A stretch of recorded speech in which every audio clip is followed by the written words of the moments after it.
Hello friends, welcome to Telugu audio story. మీరు కనుక ఛానల్ని ఫస్ట్ టైం చూస్తున్నట్లయితే ఛానల్ సబ్స్క్రైబ్ చేయండి, లైక్ చేయండి. అలాగే ఈ స్టోరీపై మీ వాల్యుబుల్ ఒపీనియన్ని కమెంట్ రూపంలో తెలియజేయండి. ఇక కథలోకి వెళ్దామా? చెల్లి నీవెవరో పార్ట్ 119 చూసే ముందు పార్ట్ 118 చూడండి. లింక్ డిస్క్రిప్షన్లో ఇవ్వడం జరిగింది. ఏ విషయం ఎక్కడ మాట్లాడాలో ఈ రోజుకి తెలియటం లేదు. నలుగురిలో మాట్లాడి నాకు కోపం తెప్పించి నన్ను విలన్లా క్రియేట్ చేస్తున్నాడు అని కసిరి కడుక్కున్న చేతులు చైత్ర శారీకి తుడుచుకుంటూ ఉంటే ఏం మాట్లాడాలో తెలియక సైలెంట్ అయిపోయింది తను. డాడ్, నా స్కూల్ టైం అవుతుంది, కమ్ ఫాస్ట్ అని లక్కీ పిలుస్తూ ఉంటే చెప్పలేదా వాడికి అని అడిగాడు చైత్రని. చెప్పాను, బట్ డాన్స్ ప్రాక్టీస్ జరుగుతుంది, వెళ్ళాలి అన్నాడు అని ముభావంగా చెప్పింది. ఓకే, నేను చూసుకుంటాను, బట్ మళ్ళీ చెప్తున్నా, నాకు చెప్పకుండా బయటకు వెళ్ళొద్దు, ముఖ్యంగా వాళ్ళిద్దరితో అస్సలు వెళ్ళొద్దు అని చైత్ర ఫోర్ హెడ్ మీద కిస్ చేసి, నీకు నచ్చినా నచ్చకపోయినా ఫాలో అవ్వకపోతే మాత్రం తాట తీస్తా అని సీరియస్గా వార్నింగ్ ఇచ్చి వెళ్తున్న రాణాను బరువైన గుండెతో చూస్తూ ఉండిపోయింది చైత్ర. నా ఫ్రెండ్ నిర్దోషి అని గట్టిగా చెప్తే వింటాడు రాణా, బట్ మనసులో ఉన్న అనుమానం అయితే పోదుగా. అది కాదు కావాల్సింది, ఒక ప్యూర్ రిలేషన్ కావాలి. తను ఎంతగా తన ఫ్రెండ్షిప్లో ప్యూర్ ఫీలింగ్తో ఉందో అదే ప్యూర్ ఫీలింగ్ రాణా వికాస్ మధ్య కూడా ఉండాలి. అప్పుడేగా చైత్ర ఆ స్నేహాన్ని సంపూర్ణంగా ఆస్వాదించగలదు. అందుకే రాణా అనుమానానికి ఎదురు వెళ్తుంది. రిస్క్ అని రాణా ఫీల్ అవుతున్నాడు. ప్రాణం పెట్టే స్నేహంలో తనకి ఎటువంటి ప్రాబ్లం ఉండదని చైత్ర నమ్ముతోంది. మరి ఎవరి నమ్మకం గెలుస్తుందో? మెడిసిన్ వేసుకొని రెస్ట్ తీసుకోమని చెప్పడంతో పైకి వచ్చింది నేహ. తనతో పాటు రూమ్ వరకు వచ్చాడు ఉదయ్. ఇద్దరి మధ్య మాటలు లేవు. ఉదయ్ పక్కనే నడుస్తూ ఉన్న ఆ మౌనంలో ఎన్నో ప్రశ్నలు వేధిస్తున్నాయి నేహని. ఏం మాట్లాడాలి, ఎలా స్టార్ట్ చేయాలో తెలియని సందిగ్ధత ఉదయ్ది. డోర్ ఓపెన్ చేస్తూ చూసింది ఉదయ్ని. ఎన్నో ప్రశ్నలు నిండిన ఆ కళ్ళలో నీరసం ఇంకా అలాగే ఉంది. హ్యాండ్ ఎలా ఉంది అని చిన్న గొంతుకతో ఇబ్బంది పడుతూ అడిగాడు. బాగుంది అని ముభావంగా ఆన్సర్ ఇచ్చింది తననే చూస్తూ. పెయిన్ బాగుందా అని పెదవి సాగదీశాడు. ఏదో చెప్పాలని చెప్పినా తనకి ఈ ప్రశ్న నవ్వు తెప్పించింది. బ్యాండేజ్ ఉన్న రిస్ట్ వైపు చూస్తూ ఇట్స్ రియల్లీ గుడ్ అనగానే కంగు తిన్నాడు ఉదయ్. సారీ, నేను ఆ విధంగా అడగలేదు అని కంగారుగా చెప్తూ ఉంటే డోర్ వదిలి ఒక అడుగు ముందుకు వేసి it's true, it is good to me అంటూ ఉదయ్ని హగ్ చేసుకుంది నేహ. నేహ నుంచి అంత క్లోజ్నెస్ ఎక్స్పెక్ట్ చేయని ఉదయ్ గుండె స్తంభించిపోయింది ఒక్కసారిగా. నిన్ను తిట్టినప్పుడు నీది మాత్రమే మిస్టేక్ అనుకున్నాను, బట్ ఆఫ్టర్ దట్ నాకు అంత గుర్తుకు వచ్చినా యాక్సెప్ట్ చేయలేకపోయాను.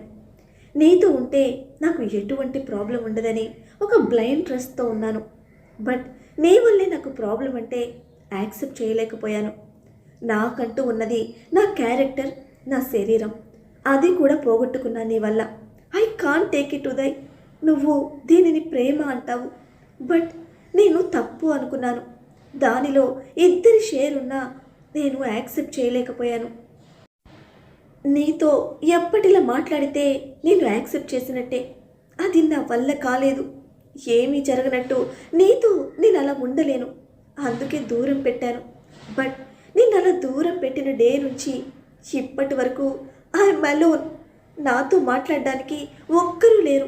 ఆఖరికి మమ్మీ కూడా నన్ను పిచ్చిగా తిట్టింది. నేనే తప్పు చేశాను, చెడిపోయాను అంది. నాకు పాజిటివ్గా సపోర్ట్గా ఒక్కటి కూడా మాట్లాడలేదు. నువ్వు కూడా నేను ప్రవోక్ చేశాను అనేసరికి భరించలేకపోయాను, అందుకే మళ్ళీ తిట్టాను. ఇప్పుడు మన ఇద్దరికీ పెళ్లి జరిగింది. నీ వైఫ్గా నేను నిన్ను యాక్సెప్ట్ చేయగలనో లేదో clearly I don't know, but present నా మైండ్లో నిశాంత్ కూడా లేడు. నువ్వు కట్టిన తాళి కూడా తీయలేదు. నీ వైఫ్గా కాకుండా ఒకప్పటి నేహలా నన్ను యాక్సెప్ట్ చేసి ఒకప్పటి ఉదయ్లా నాతో ఉంటావా అని అడిగింది కన్నీటి కళ్ళతో. తనని తడిపిస్తున్న నేహ కన్నీళ్ళ మధ్య తన మాటలు వింటూ ఉన్నా అదంతా ఇంకా నమ్మలేని కలలా ఉంది. స్లోగా నేహను విడిపించి వెనక్కి జరిపి తనని తేరిపారా చూస్తున్నాడు. కళ నిజమా అన్న కన్ఫ్యూజన్లో మాట్లాడకుండా జస్ట్ అలా చూస్తూ ఉంటే నేహకు గిల్టీగా అనిపించింది. తను యాక్సెప్ట్ చేయడానికి రెడీగా లేడు అన్న ఫీలింగ్ వచ్చేసి కన్నీళ్లు ఆపలేని విధంగా బయటకు దూకుతూ ఉంటే అతని ముందు నిలబడడానికి కూడా చాలా ఇబ్బందిగా అనిపించి వెనక్కి తిరిగి వెళ్ళిపోదామని డోర్ ఓపెన్ చేస్తూ ఎప్పుడైతే నేహ టర్న్ అయిందో వెంటనే అలర్ట్ అయిన ఉదయ్ తన చేయి పట్టుకున్నాడు. నేహ అంటూ ఫస్ట్ ఉదయ్ హ్యాండ్, నెక్స్ట్ అతని ఫేస్ చూస్తూ I'm sorry again and again, నిన్ను హర్ట్ చేస్తున్నాను అంటున్న నేహ మాటలకు బ్రేక్ వేశాడు బలమైన కౌగిలితో. మాటలు ఆగిపోవడంతో పాటు గుండెలో పెయిన్ కూడా అలా వేళ్లతో తీసి బయటపడేసినట్టు తేలికగా మారిపోయిన ఆ క్షణం అప్పటి వరకు కంట్రోల్ చేస్తున్న ఏడుపు మొత్తం బయటకు వచ్చింది. గట్టిగా ఏడుస్తోంది తను. ఆపలేదు ఉదయ్. ఇంకా బలంగా కౌగిలించుకున్నాడు. జీవితకాలం నీకోసం నేను ఉంటాను అన్న ఒక స్ట్రాంగ్ ప్రామిస్, కాన్ఫిడెన్స్ ఆ కౌగిలిలో అతనిస్తున్నాడు. అది నేహకు క్లియర్గా మైండ్కి హార్ట్కి రీచ్ అవుతూ ఉంది. అందుకే తన బాధ తీరేలా గట్టిగా ఏడుస్తోంది. కన్న తల్లి ఒడిలో పడుకొని తన కష్టం చెప్పుకొని కన్నీళ్లతో బరువు దించుకునే అదృష్టం లేని తనకి ఉదయ్ ఒక వరంలా దొరికాడు. ఆ కష్టమంతా కరిగిపోయేలా ఏడుస్తూ ఉంది. చాలాసేపు అలాగే నిలబడి ఉన్న తనని నెమ్మదిగా తీసుకువెళ్ళి రూమ్ ఆపోజిట్ సైడ్లో ఉన్న సోఫాలో కూర్చోబెట్టి కళ్ళు తుడిచి ఇక చాలు ఏడవకు అంటూ ఫోర్ హెడ్ మీద కిస్ చేశాడు. ఒక ఆత్మీయ స్పర్శ మనసుకి ఊరట కలిగిస్తూ ఉంటే ఆ ముద్దుని ఫీల్ అవుతూ కళ్ళు మూసుకుంది. నేహ మళ్ళీ కళ్ళు తెరిచే వరకు ఆగి తన చెంపల మీదకు చేతిని చేర్చి సున్నితంగా నువ్వు ఇలా ఉండాలి, అలా ఉండాలి అని నేను ఏది ఎక్స్పెక్ట్ చేయడం లేదు. ఎప్పటిలా నేహలా నాతో మాట్లాడుతూ ఉంటే చాలు. ఈ లైఫ్ మొత్తానికి నా కోరిక ఇదొక్కటే అని గద్గదమవుతున్న గొంతుతో ఆర్తిగా చెప్తూ ఒకే ఒక్క కండిషన్ అనడంతో కన్నీళ్లతో కుండల్లో ఉన్న కళ్ళను గట్టిగా అదిమిపెట్టి తుడుచుకొని విప్పార్చి చూసింది నేహ. ఆ కళ్ళల్లో బెదురు, టెన్షన్ రెండు ఉన్నాయి. ఉదయ్ కండిషన్ ఏంటా అని. కోపడకు అంటూ ముందుగా నేహ హ్యాండ్ తన చేతుల్లోకి తీసుకొని సున్నితంగా రిక్వెస్ట్గా అడిగాడు ఆల్కహాల్ మానేయమని. ఇంకేదో అనుకున్న నేహ ఏడుస్తూనే పెదవి విరిచి తెరలు తెరలుగా నవ్వుతూ ఉదయ్ హ్యాండ్ని గట్టిగా తన కళ్ళకి ప్రెస్ చేసుకుంది. నీకోకేనా అని డౌట్గా కొంచెం బెరుకుగా అడిగాడు మళ్ళీ. అని తల కదుపుతూ పైకి చూసిన నేహకు నిజంగా పిచ్చోడిలా కనిపించాడు ఉదయ్. ఆ చిన్న కండిషన్కి ఓకే చెప్పినందుకు హ్యాపీగా థ్యాంక్ యూ చెప్పి I love you Neha, it's true, నువ్వు నాతో ఎలా ఉన్నా పర్వాలేదు, ఇలా మాట్లాడితే చాలు, దట్స్ ఇట్, అంతకు మించి ఏమీ ఎక్స్పెక్ట్ చేయను. ఆ మహాతల్లి దగ్గరికి కూడా నువ్వు ఇంకా వెళ్ళకు, చైత్ర చూసుకుంటుంది, అంతా సెట్ అయిపోతుంది అని ఎప్పటిలా హుషారుగా ఉదయ్ చెప్తూ ఉంటే మమ్మీ చాలా చీప్గా డిస్గస్టింగ్గా అంటుంది నన్ను. నేను అటువంటి క్యారెక్టర్ కాదు ఉదయ్ అని చిన్న పిల్లల వెక్కుతున్న తనని వెంటనే గుండెలకు హత్తుకొని అవన్నీ డెలీట్ చేసే, అవేమీ పట్టించుకోవద్దు, నువ్వేంటో నాకు తెలుసు, ఇంట్లో అందరికీ తెలుసు, అసలు నువ్వు ఆవిడతో మాట్లాడొద్దు, అటు సైడ్ కూడా వెళ్ళొద్దు, నీకు ఏదైనా అవసరం ఉంటే నాకు చెప్పు, నేను చేస్తాను, ఎక్కడికైనా వెళ్ళాలంటే నన్ను పిలువు, నేనొచ్చి తీసుకువెళ్తాను అని తన ఫ్లోలో చెప్పుకుపోతూ ఉంటే ఆశ్చర్యం నిండిన కళ్ళతో పరమానందంతో చూస్తున్న నేహ నా మీద కోపం లేదా అని అడిగింది అతని మాటలకి అడ్డుపడుతూ. ఒక్క క్షణం ఆగి ప్రశ్నించి తనని తదేకంగా చూస్తూ నువ్వు మాట్లాడకపోతేనే కోపం, బాధ రెండూ వస్తాయి, బట్ నీ మీద చూపించలేను, ఇంకెవరైనా చూపిస్తున్నా తట్టుకోలేను, అదే నా వీక్నెస్ అని చెప్తున్న తన మాటలకు మళ్ళీ బ్రేక్ వేస్తూ నువ్వు ఇప్పుడు లేట్ చేస్తే మా బావకి కోపం వస్తుంది, మా బావకి వర్క్ విషయంలో ఎవరిని ఎక్స్క్యూజ్ చేసి గ్రేట్ హార్ట్ లేదు అంది. నిర్మలమైన తన కళ్ళలో తేలికగా మారిన మనసు కనిపిస్తూ ఉంటే బావ పేరు తెచ్చి మళ్ళీ భయపెడుతున్న తనని హుఫ్, మొదలు పెట్టావా మళ్ళీ వాడి డబ్బా అని విసుక్కుంటూ లేచి నిలబడ్డ ఉదయ్ హ్యాండ్ పట్టుకొని థ్యాంక్ యూ, నన్ను నన్నుగా యాక్సెప్ట్ చేసినందుకు అంది హార్ట్ఫుల్గా.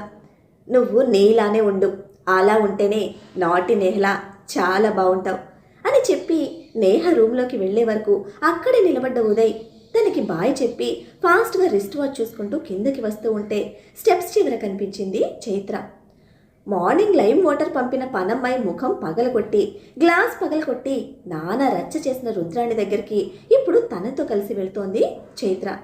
తన పక్కనే ఉన్న పనమ్మాయిని అస్సలు చూసే స్టేజ్లో లేడు ఉదయ్. ఫాస్ట్గా వచ్చి స్టెప్స్ ఎక్కుతున్న తనని గట్టిగా హగ్ చేసుకున్నాడు. అతని స్పీడ్కి పడబోయి నిలబడి చైత్ర ఫస్ట్ షాక్ అయినా పైనుంచి వస్తున్న ఉదయ్ ఉద్వేగం వెనక హ్యాపీనెస్ అర్థం చేసుకుంది. కళ్ళు నోరు రెండు బావురు కప్పలా తెరిచి ఇంటి కోడల్ని కౌగిలించుకున్న ఉదయ్ని విడ్డూరంగా చూస్తున్న పనమ్మాయికి పదునైన చూపులతో పైకి వెళ్ళమని ఆర్డర్ వేసి ఉదయ్ని వెనక్కి లాగి ఒక్కటి పీకింది చిన్నగానే. నీ ఫ్రెండ్తో చేరి నీకు కూడా బ్రెయిన్ పనిచేయడం లేదా? పక్కన ఎవరున్నారు చూడవా అని సీరియస్ అయిన చైత్ర కోపానికి వెనక్కి తిరిగి స్టెప్స్ ఎక్కుతున్న పనమ్మాయిని చూసి నొచ్చుకుంటూ సారీ అని ముందు క్షమాపణ చెప్పాడు. టు బీ ఫ్రాంక్, నేను చూసుకునే పొజిషన్లో లేను అని మళ్ళీ చైత్రను హత్తుకొని thank you so much. Neha నాతో మాట్లాడింది. ఆ హ్యాపీనెస్ ముందు నాకు ఇంకేమీ కనిపించడం లేదు. ఇదంతా నీ వల్లే అని చైత్రను వదిలి టైం చూసుకొని ఆల్రెడీ లేట్, ఇప్పుడు వాడితో దొబ్బులు పెట్టించుకోవాలి, తెలిసి కూడా టార్చర్ చేస్తాడు అని వెళ్తూ ఉంటే ఈ హ్యాపీనెస్ డ్రైవింగ్ మీద చూపించుకో అని అతని స్పీడ్కి చీరుకోపంగా వార్నింగ్ ఇచ్చింది చైత్ర. ఓకే అనేసి పరిగెత్తాడు ఉదయ్. స్టెప్స్ పైకి వెళ్ళి అక్కడే ఇంకా గుడ్లేసుకుని చూస్తున్న పనమ్మాయిని సీరియస్గా ఒక చూపు చూసేసరికి సైలెంట్గా తలదించుకొని చైత్రను ఫాలో అయ్యింది. ఆకలి అంతకు మించిన కుళ్ళు కసితో కడుపు కాలిపోతూ ఉంటే రూమ్ మొత్తం దడదడ తిరిగేస్తోంది రుద్రాణి. పనమ్మాయి డోర్ తీయడంతో తన వెనక్కి లోపలికి వచ్చిన చైత్రను చూస్తూ కళ్ళతోనే నిప్పులు కురిపిస్తున్న రుద్రాణి ఎదురుగా హ్యాండ్స్ ఫోల్డ్ చేసుకొని స్టిఫ్గా నిలబడింది చైత్ర. పనమ్మాయికి పని కట్టుకొని చెప్పాల్సిన అవసరం లేకుండా ఫుడ్ ట్రే పెట్టేసి తల పైకెత్తి చూడకుండా బయటకు వెళ్ళిపోయింది. ఏయ్ చెత్త మొహం దానా, ఎక్కడికి వెళ్ళిపోతున్నావు? తీసుకుపో అవి. ఈ తిండి కోసం నేను మొహం వాచలేను అని చైత్రను చూస్తూ పనమ్మాయి వంకతో అరుస్తున్న రుద్రాని చంప వాయ పీకింది చైత్ర. ఒక్కటి కాదు రెండు కాదు, వరుస పెట్టి పీకిన పీకుడికి రెండు చంపలు చేతులతో పట్టుకొని రాక్షసి గుడ్లతో నులిమి మింగేసేలా చూస్తూ నన్నే కొడతావా అని ఊగిపోతోంది. చెల్లి అని మా మావయ్య గారు, మేనత్త అని అందులోనూ ఆడిది అని నా కాబోయే భర్త ఇప్పటి వరకు నిన్ను కొట్టలేదు. నీ కడుపున పుట్టిన కొడుక్కి నీకులాగే బుద్ధి లేదు. నువ్వు కన్న పాపానికి ఏవన్నా పడుతూ ఏడుస్తుంది నీ కూతురు. అలా ఎవ్వరూ నిన్ను కొట్టకే, నోటికి ఎంత వస్తే అంత మాట్లాడుతూ నీ బుద్ధి లేని బుర్రకి ఏది తోస్తే అది చేస్తున్నావు. నాకు మా అత్తయ్య గారిలా ఓర్పు సహనం లేవు. నువ్వు ఏం చేస్తున్నా భరించడానికి. మా మావయ్య గారిలా పరువు ప్రతిష్ట అని చూసేదాన్ని కాదు. నువ్వు నచ్చినట్టు తైతక్కలాడుతున్నా చూసి చూడనట్టు వదిలేయడానికి. ఇక నీ మేనల్లుళ్ళా ఆడది అని జాలిపడే రకాన్ని కూడా కాదు. నా ఇంట్లో ఉంటూ నా వాళ్ళని ఏడిపిస్తూ ఉంటే ఊరికే ఉండడానికి. వంగ తీసి గుద్దితే చిన్నప్పుడు నువ్వు తాగిన ఉగ్గుపాలతో సహా కక్కుతావు. ఇక కొవ్వు పట్టిన ఒళ్ళు, దారి తప్పిన బుద్ధి, అడ్డదిడ్డంగా వాగే నోరు కంట్రోల్లోకి రావా? చెప్పు అని చేతులు కట్టుకొని నవ్వుతూ కూల్గా అడిగింది చైత్ర. తాను ఏమన్నా తలదించుకొని పక్కకు తప్పుకొని పోయే చైత్ర ఇప్పుడు తన ముందే నిలబడి వార్నింగ్ ఇస్తూ ఉంటే భరించలేకపోతున్నా కూడా భయపడుతూ ఉంది రుద్రాణి. ఆ రుబ్బురోలు బాడీ మీద తెలియటం లేదు కానీ ఆల్రెడీ చైత్ర పాప వార్నింగ్కి సాగ తడిచిపోయింది. నీ టైం బాగుంది, అందుకే నా మేనలుడు నీ మాయలో పడ్డాడు. వాడిని గుప్పెట్లో పెట్టుకొని నా మీద నా వాళ్ళ మీద పెత్తనం చలాయిస్తున్నావు కదూ అని ఉక్రోషం ఆపుకోలేక కడుపు మంట బయటకు కక్కుతున్న రుద్రాణి అహంకారానికి రెక్క పట్టుకుని వెనక్కి విరిచింది చైత్ర. అమ్మా అమ్మా అని రూమ్ రీసౌండ్ వచ్చేలా నొప్పికి అరుస్తున్న రుద్రాణి వీపు మీద టపీ టపీ పీకుతూ ఉంటే అమ్మమ్మో ఇది నన్ను చంపేస్తోంది, ఎవరైనా రండిరా అని గొంతు చించుకొని అరుస్తూ ఉన్నా వినిపించుకునే నాదుడే లేడు అక్కడ. రూమ్ డోర్ బయట ఉన్న పని మనిషి దడుచుకొని అయ్య బాబోయ్ నాకు కళ్ళతోనే భయం చెప్పారు, పెద్ద మేడం గారికి చేతులతో చెప్తున్నట్టున్నారు అని అక్కడ నిలబడ్డానికి కూడా దడిచి పారిపోయింది. ఈ విషయం మా అన్నయ్యకి తెలిసిందంటే ఈరోజు నీకు పిండం పెట్టేస్తాడు అని వీపు మీద చాకిరీలు పెట్టిన చైత్రను భయపెట్టడానికి చూసిన తనని విసులుగా తోసింది. ఆ ఫోర్స్కి సోఫా ఎడ్జ్కి కొట్టుకొని పక్కనే ఉన్న కౌచ్లో పడింది రుద్రాణి. ఏంటి మీ అన్నయ్యకి చెప్తావా అని పిండి ముద్దలా పడిపోయిన రుద్రాణి మీదకు వచ్చి నెత్తి మీద ఒక్కటి పీకి, నోట్లో చాక్లెట్ పెట్టుకున్న చిన్నపిల్లలా కనిపిస్తున్నానా నువ్వు చెప్పగానే భయపడిపోవడానికి అని కళ్ళతోనే ఉరిమిన చైత్ర కోపానికి భయంతో ముడుచుకుపోయింది రుద్రాణి. నేను చెప్పింది గుర్తుపెట్టుకో. నాకు తిక్కరేగలే చేశావనుకో, నీ వయస్సు నీ వరస ఏది చూడను నేను. ప్రేమిస్తే ప్రాణం ఇస్తా ఆ బంధాన్ని నిలబెట్టుకోవడానికి. అదే తేడా వచ్చిందే అనుకో అంటూ 2 చేతులు రబ్ చేస్తూ నా మొగుడు కూడా నన్ను ఆపలేడు అని చైత్ర వార్నింగ్ ఇస్తూ ఉంటే గుటకలు మింగుతోంది రుద్రాణి. కుక్కిన పేనెల పడుండడం తప్ప ఇంకా చేయగలిగేది ఏదీ లేదు అని రుద్రానికి కూడా తెలుసు. ఒక పక్క ఎంతకైనా తెగించిన చైత్ర ఏదైనా చేస్తుందన్న భయం, ఇంకో పక్క మహారాణిలా బతికిన తన బతుకు ఈరోజు చైత్ర కాళ్ళ దగ్గరికి వచ్చిందన్న ఉక్రోషంతో కడుపు మండిపోతూ ఉంటే ధర్మంతో వెలిగిపోతున్న చైత్ర మొహం చూడలేక తల తిప్పేసుకుంది రుద్రాణి. నీ కూతురు నీ దగ్గరికి రావాలి, నీకు సేవలు చేయాలి, నువ్వు సాధించాలి అని ఇక కలలు కనడం ఆపు. ఇప్పుడు నీ కూతురు ఉదయ్ భార్య అనగానే దిమ్మెరిపోయి చూసింది రుద్రాణి. ఏం మాట్లాడుతున్నావు నువ్వు? వాడి భార్య ఏంటి అని భరించలేనంత ఉక్రోషంతో ఆక్రోశంతో అడుగుతూ ఉంటే, నువ్వు చేసిన పాపాలకి మీ కూతురు జీవితంలో ఏం జరుగుతుందో కూడా తెలియడం లేదు. కనీసం కన్న కూతురి పెళ్లి చూసుకునే అదృష్టం కూడా నీ ముఖాన రాసిలేదు. వాళ్ళిద్దరికీ పెళ్ళైపోయింది. ఇక మీదట నీ కూతురు మీద నీకు ఎలాంటి హక్కు లేదు. సాధించాలి అని చూసావంటే చంపలు పగిలిపోతాయి. పెట్టింది తిని నీ మర్యాద కాపాడుకుంటూ ఈ ఇంట్లో ఈ గదిలోనే పద్ధతిగా ఉండు. పని వాళ్ళ దగ్గర ఎంక్వైరీలు చేసినా, నీ నోటి తీట వాడినా, నీ ఇష్టానికి పిచ్చి పిచ్చి ఆలోచనలు చేసినా తోలొలిచి ఉప్పు కారం పెడతా. ఒకప్పుడు నీ కంటికి కనిపించినంత మంచిదాన్ని కాదు నేను. ఇంటి పరువు పోకూడదని నీ అన్న నిన్ను ఇంట్లో పెట్టుకున్నారు. ఆ మర్యాద కాపాడుకుంటూ బ్రతుకు అని చీవాట్లు పెట్టి వెళ్ళిపోయింది చైత్ర. అంటే ఇక నేను వర్మ ఫ్యామిలీ ఆడపడుచు కాదు, ఈ ఇంట్లో ఈ గదిలో ఒక ఖైదీలా ఉండాలా? ఈ అనాథ ప్రేత కాళ్ళ కింద బానిసలా బ్రతకాలా అని గుండెలు బాదుకుంటూ అలసిపోయేదాకా ఏడ్చి చివరికి నన్ను ఈ స్థితికి చేర్చిన నిన్ను ఎట్టి పరిస్థితుల్లోనూ సంతోషంగా ఉండనివ్వను. నా కూతురి జీవితాన్ని శాసించిన నీకు జీవితం అనేది లేకుండా చేస్తాను అని చైత్ర మీద కసితో శబదం చేసుకొని తను తెచ్చిన ఫుడ్ కడుపు నిండా తిని బీపీ, షుగర్, అల్సర్ అలా మండిపోయే రోగాలన్నిటికీ మందులు మింగి ఏసీ ఆన్ చేసుకొని బెడ్ మీద పడి కళ్ళు మూసుకుంది. అమృతతో మాట్లాడాలని రూమ్కి వచ్చిన నిర్మల గారికి తను డాక్టర్ చెక్ చేస్తూ ఉండడంతో ఏమైంది అని నేహను అడిగారు. మార్నింగ్ కూడా బాగానే ఉందంటే సడన్గా జ్వరం హైలో ఉంది, అందుకే డాక్టర్కి కాల్ చేస్తే వచ్చారు. నేను కిందకి వెళ్ళి మావయ్యకి చైత్రకి చెప్తాను అంటుంటే, నువ్వు వద్దులే నేను వెళ్తాను అని తీసుకొచ్చిన జ్యూస్ గ్లాస్ నేహకిచ్చి కిందకి వచ్చిన నిర్మల గారు విషయం చైత్రకి చెప్పారు.